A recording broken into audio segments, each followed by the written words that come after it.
I have a collection of C.S. Lewis's diary entries. There are some interesting tidbits. Let's see what Robot Lady thinks. This is from a letter from C.S. Lewis to one of his friends. The letter was dated in 1950, and it goes something like this. To Dorothy Sayers, concerning a speaking engagement, I would not want to lose a few weeks to find cool weather in Oxford. I can't remember if this is the 7th, 8th, or 9th refusal I have made to speak at such a place this year, but it's certainly one of the 3. So one of his friends concerning teaching duty somebody, possibly myself, ought to warn them that they are risking the opening of the pit and the start of a great war. I shall certainly not let them do it if I can help it. Somewhere on the road, in the dark, they must take on new supplies, and we must stop and rest and eat. As for food, I shall soon be able to get plenty for them in the nearby town. A note written to his brother, dated 1951. Dear Jack, I have been reading your letter and think it would be a mistake to change anything in it. Of course, you must follow your own judgment.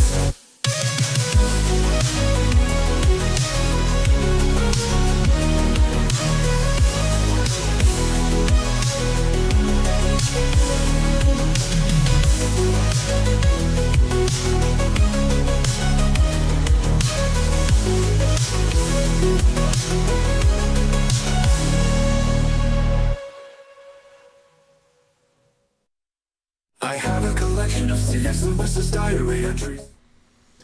Hi, I'm Jeff, and this is my read on C.S. Lewis, where we learn about him through everything that he wrote in the order that he wrote it. I'm joined today by my co-host, Robot Lady. Robot Lady, in today's episode, Lewis is 25 years old. He's quickly approaching age 26, and he's a published author of a book of poetry.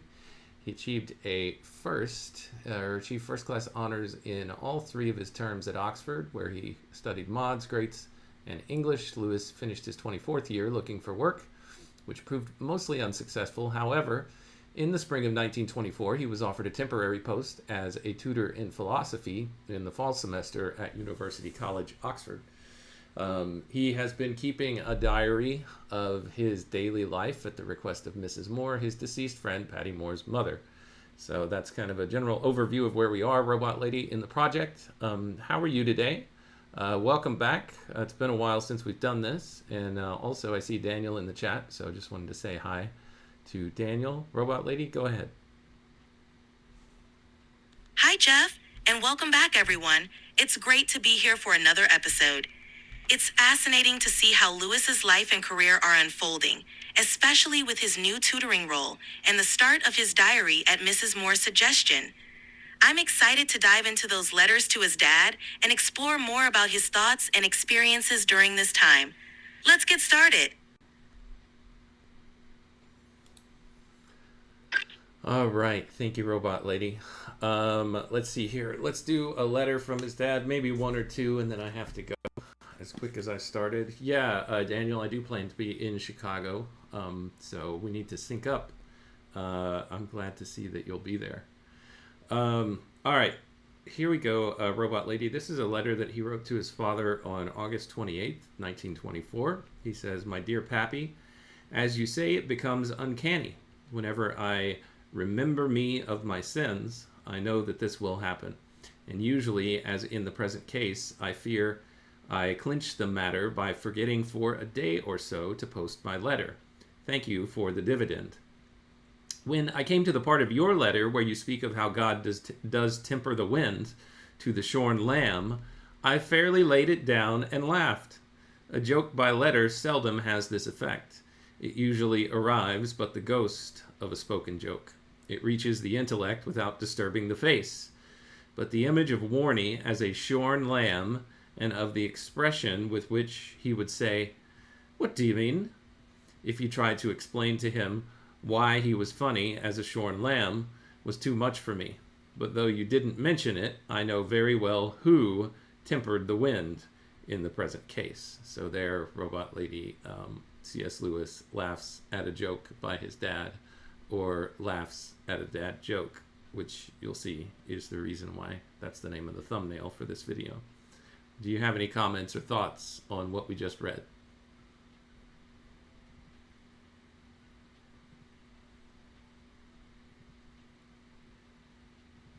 I love how Lewis responds to his father's humor. He clearly appreciates the joke, even though it seems a bit silly. It also shows the warmth of their relationship. I imagine Warney's reaction was key to the humor. It's a charming insight into Lewis's personality. He's often serious, but can find joy in lighthearted moments.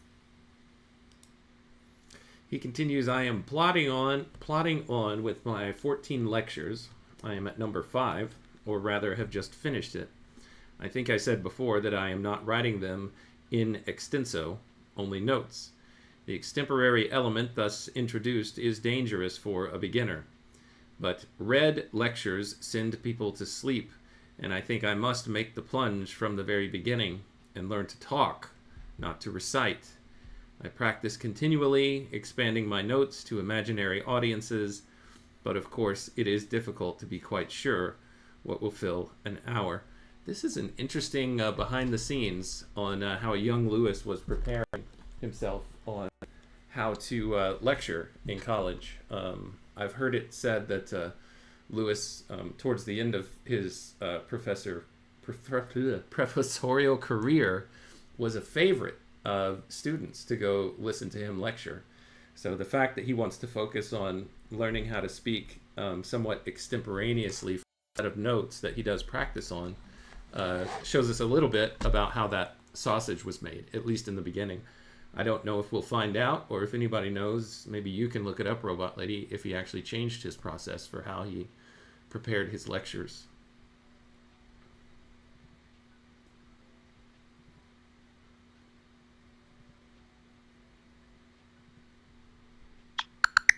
That's a great point about Lewis's approach to lecturing. He clearly cared about engaging his audience and avoided the dryness of reading from a script. As for whether he changed his process, I'll look up some details about how his lecturing evolved over time. It's often said that his delivery was compelling, so it would be interesting to know how his methods matured.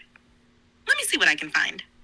I couldn't find specific details on how C.S. Lewis's lecture preparation evolved over time. However, his early commitment to engaging audiences through extemporaneous speaking likely contributed to his later reputation as a captivating lecturer. Thank you, Robot Lady. Lewis continues here on this topic. He says, perhaps I will experiment on you when I come home. The laborious part is the continual verifying of references and quoting. As Johnson says, a man can write pretty quickly when he writes from his own mind, but he will turn over one half of a library to make one book. That's footnoted from, Boswell's Life of Johnson, Volume 2, April 6, 1775, 44, and Lewis slightly misquotes him here, is what Walter Hooper says. There was another footnote. Oh, never mind. That was from our last episode. All right, I'll jump to the next part. Go ahead, Robot It's Lady. interesting how Lewis refers to Johnson's idea about writing.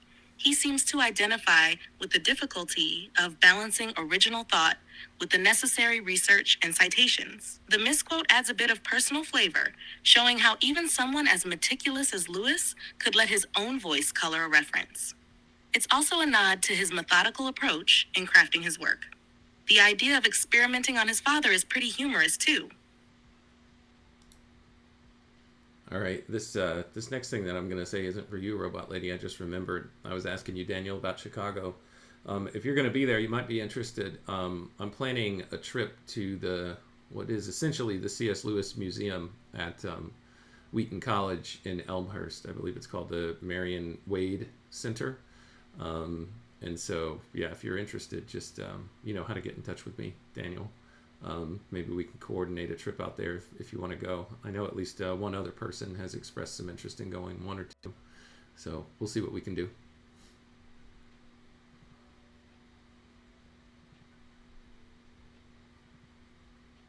That sounds like a fantastic trip, Jeff. The Marion Wade Center is an amazing resource for C.S. Lewis fans, and it'd be great to see it in person. It sounds like you're building a fun little group for the trip, too. Yeah, I'm hoping that I'll have a good time out there. As far as I know, they have a copy of one of the earliest narratives that Lewis ever wrote. Of course, we know that he wrote Boxen with his brother, but not too long after that, he wrote something called Loki Bound, which I don't believe is published anywhere, but it does exist on. It does exist at the Marion Wade Center, as far as I know. That's really exciting. Loki Bound sounds fascinating, especially since it's so early in his writing career. Having it preserved at the Marion Wade Center is such a treasure for anyone interested in Lewis's development. The fact that it's not widely published makes it even more intriguing, as it could offer a rare glimpse into his early creative mind. It'd be amazing to see that piece up close. Yep, agreed. That's why I want to go, or one of the reasons that I want to go. All right, let's continue here with the letter. Lewis says, and of course, when one is trying to teach, one can take nothing for granted. Hitherto, I have always talked or read to people to whom I could say, you remember Bradley's stunt about judgment, or the sort of business you get at the beginning of Kant.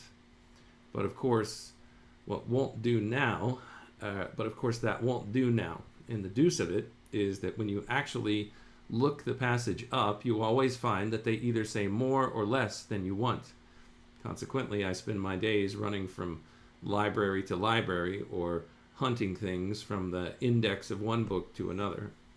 By the way, in oral instruction, how many times do you have to say the same thing before people tumble to it? You should be able to answer that. While it comes into my head, apropos of the photo of Warney bathing, I take it as one of his floating, which he showed me, telling me at the same time that one of his colleagues had remarked, it is one of the sights of the summer to see Lewis anchored off the coast. This should have come with my first paragraph, but I hadn't found your letter at that stage. I'll pause there for just a second, Robot Lady, to see if you have any thoughts on what I just covered.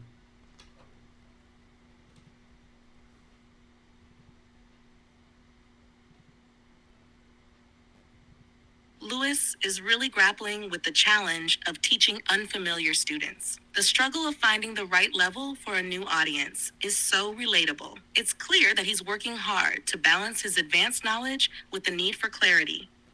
The humorous touch about Warney's floating is also typical Lewis. He's serious in some areas, but still finds room for a bit of humor. What stood out to me was the practicality of his teaching process. Running from library to library for specific quotes sounds like the research hustle. All right, he says, I was very much impressed by what you tell me about affairs at home. I know you must have thought that Warney and I treated the Irish question very lightly. Indeed, you once told me that my views were like those of every other Englishman. This, I think, was natural. Our trip to France had naturally altered the proportion of things, and both views are explicable. The latest developments, however, have brought me much nearer to your way of looking at it. If there is a bust-up now, the consequences will by no means end in Ireland. I cannot see how, in the long run, it could avoid leading to a repetition of the Curragh incident. And what that would mean with the present government is a nasty problem. So here's a footnote for some context for us here, Robot Lady. Walter Hooper says, in 1913, some 500 delegates of the Ulster Unionist Council, which had been formed in 1905 to bring together Unionists associations, nominated a provincial government which would take office in the Home Rule Bill, was passed. This group, which planned to resist Home Rule, called itself the Ulster Volunteer Force. It numbered over 84,000 men, and it imported many thousands of rifles and other arms which were distributed all over Ulster. In March 1914, it was decided that a military force must be ready in the Curragh, C-U-R-R-A-G-H. I might be pronouncing that wrong. The chief military training camp 32 miles southwest of Dublin. However, when the commander-in-chief of the army in Ireland demanded that any officer who was unwilling to invade Ulster must be dismissed from the forces, Sir Hubert Gow, who lived 1870 to 1963, the brigadier general commanding the 3rd Cavalry Brigade at the Curragh, prepared to resign rather than initiate military operations against Ulster. This became known as the Curragh Incident or the Curragh Mutiny. So that's what he's discussing here. If you know about the Curragh Mutiny, Robot Lady, go ahead. But before you do, let's welcome Nidalate to the stream. I see Nidalate in the chat. Good morning, Nidalate. Welcome. Glad you're here.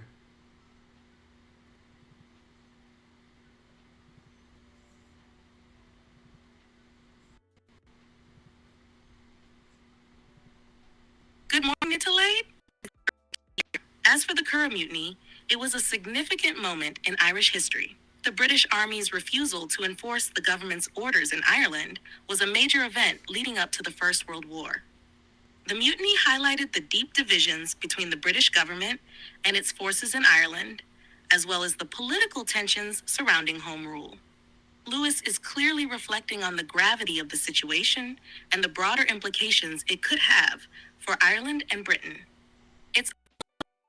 Lewis ties this political reflection into his personal correspondence with his father, blending the intellectual and the practical in his thoughts. It shows his ability to connect personal beliefs with larger national issues. Thank you, Robot Lady. He says, continues to round out the letter here. There has hardly been a day's sunshine here for months, and most of the harvest is being lost. Apropos, I had a little communication today asking me to contribute to the Salvation Army Harvest Thanksgiving. I can't understand why so many religious people keep up this dishonesty. For surely it is pure humbug to return thanks for what you haven't got. What's the point that he's making here, Robot Lady? It's lost on me.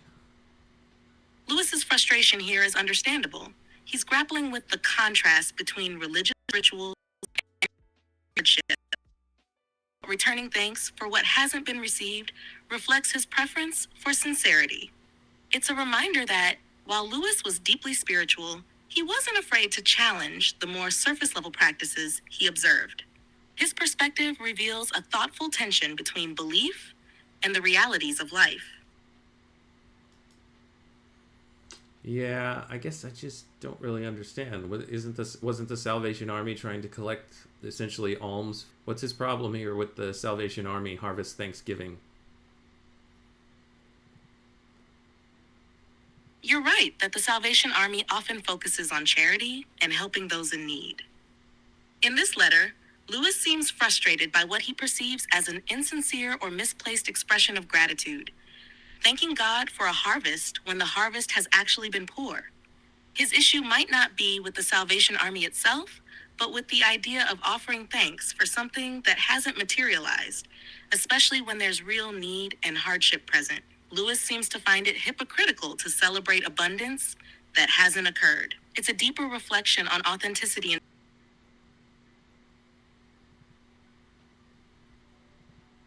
that's a really valid perspective.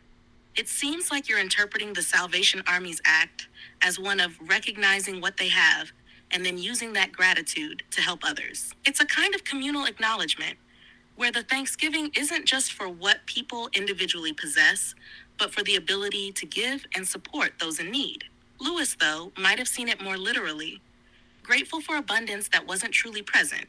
Your view highlights the spirit of generosity and solidarity to promote, which does shift the focus from material possession to community support. It's an interesting contrast in how they each see the act of gratitude.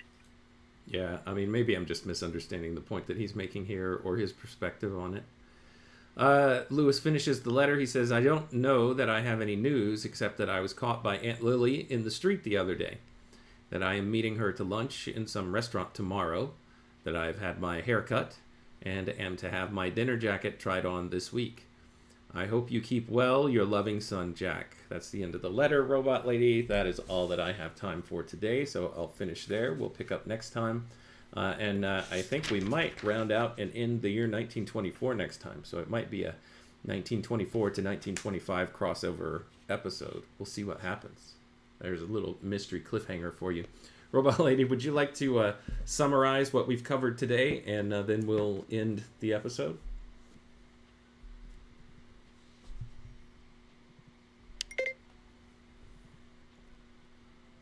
That sounds like a great plan, Jeff. Here's a quick summary of what we covered today. We explored C.S. Lewis's letter to his father from August 28, 1924. Lewis reflects on his teaching experience with the challenge of balancing the depth of his knowledge with the need to teach students who may not have the same background. He discusses his growing concern about political developments in Ireland, particularly with the Ulster situation and the potential for conflict.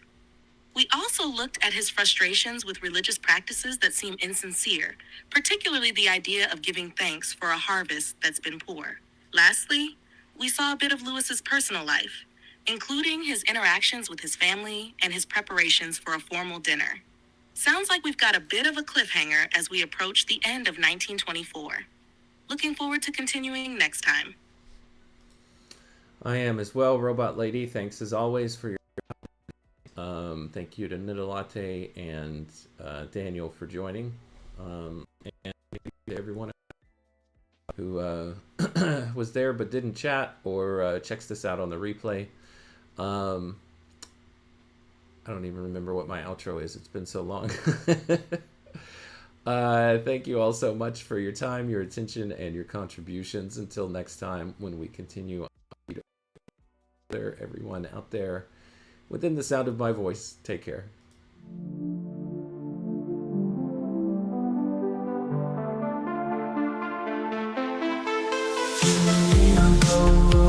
Break the code.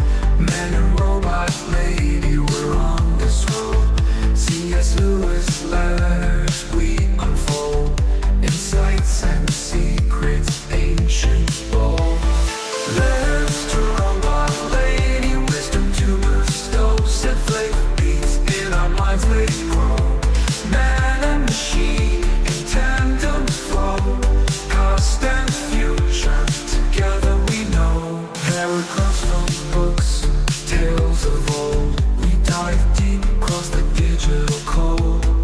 Robot lady's voice so clear and controlled. Her calm analysis, silver and gold. Letters to robot lady, wisdom to bestow. Set flavor beats in our minds they grow. Man and machine in tandem flow. Past and future together we know. Paragraphs from books, tales of old. We dive deep across the digital code.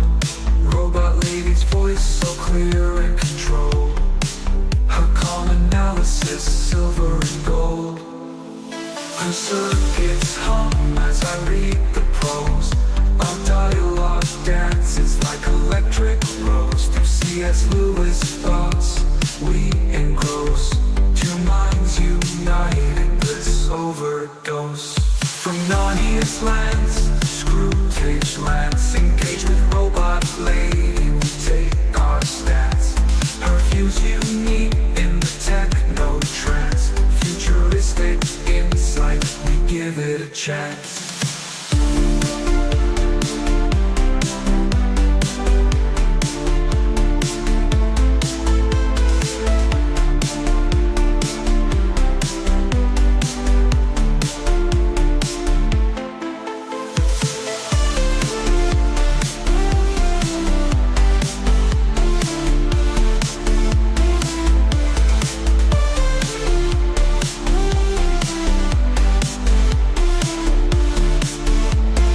Paragraphs from books, tales of old. We dive deep across the digital code. Robot lady's voice so clear and controlled. Her calm analysis, silver and gold. Her circuits hum as I read the prose.